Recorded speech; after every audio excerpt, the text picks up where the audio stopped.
বঙ্গবন্ধু অ্যাভিনিউয়ে আওয়ামী লীগের যৌথ সভায় কথা বলছেন দলের সাধারণ সম্পাদক ওবায়দুল কাদের। আমরা এখন সরাসরি চলে যাচ্ছি সেখানে। এই ব্যর্থতার পর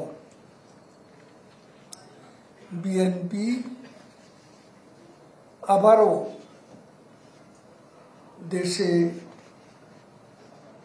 আন্দোলনের নামে বিশৃঙ্খলা ও সন্ত্রাস সৃষ্টি পায়তারা করছে।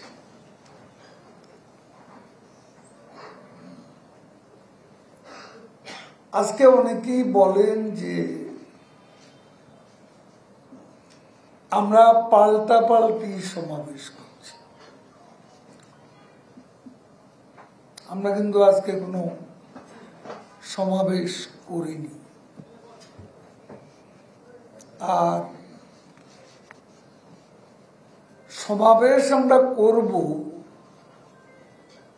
কারণ বিএনপির সমাবেশ মানে অগ্নিসন্ত্রাস,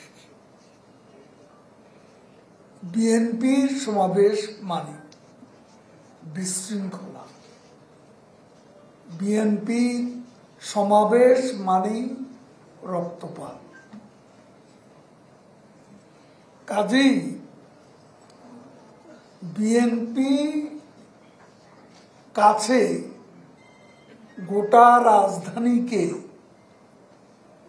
আমরা যদি তাদের উপর ছেড়ে দিই তাহলে জনগণের জানমাল সুরক্ষায় সমস্যা হতে পারে।